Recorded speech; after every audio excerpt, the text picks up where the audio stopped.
Hi, welcome Onir to the Amsterdam Festival. I just recently saw your film.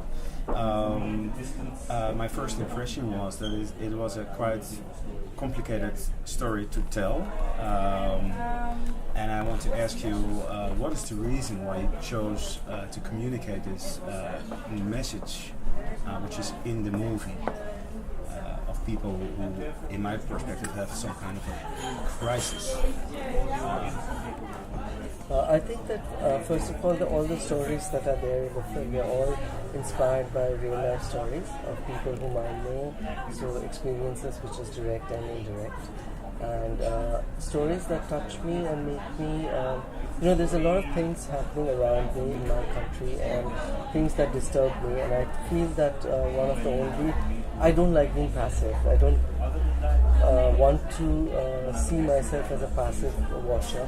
Yeah. And I feel that the only little instrument that I have is my cinema, and I try through my films, be it, it could be different forms, it could be a comedy, it could be whatever, but to try and make films which trying to create some sort of dialogue, and especially about places where there's a lot of silence. And apart from it, also, I think for me, through my films, it's also a personal journey of discovering more about myself and the milieu around me.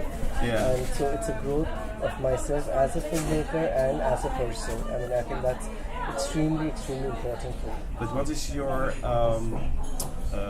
the result of this? How is your movie received in?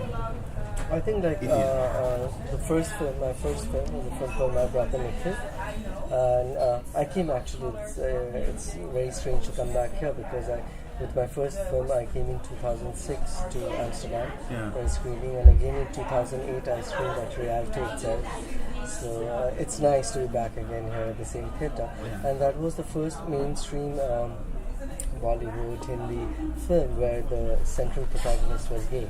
Okay. So for me, it's become a very important film for the LGBT movement in India, where a lot of people have used the film to come out to their parents.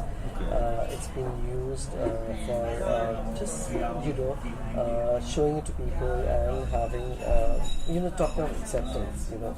And for me, I've always tried to combine elements of mainstream commercial Hindi cinema in the stories I tell, because I'm very clear about one thing, that I'm not making the film only for myself. Yeah. It's a dialogue that I'm trying to have, and again, not driven to festivals, but it is driven to my primary audience is my audience in India, because I want people in India to see the film, because that's the movie that has to be sensitized, that is where I live.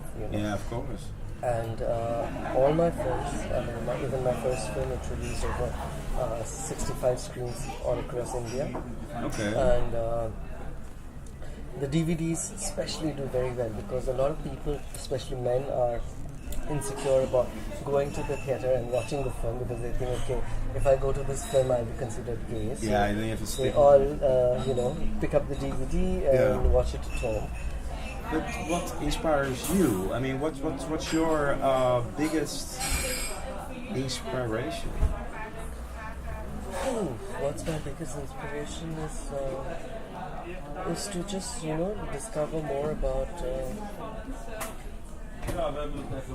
myself, the world, through storytelling, other people's lives, and that way you understand yourself much better, get a certain strength, and wherever any of our films also deal with things to do with sexuality, that's fighting from in a country where my identity is criminalized by law, trying to say that,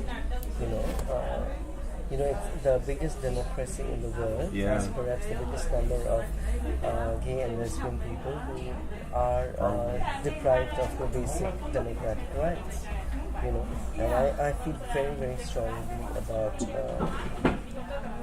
demanding those rights. And I feel that through films, what you can do is, it's not just political fight or a legal fight. It is also a social fight. You have to make society at large accept you as a part of them, and not see you as the other. And when you tell stories with which they connect and they see you as themselves, I think it helps. And so it's a very selfish motive of being trying to get accepted in our own society.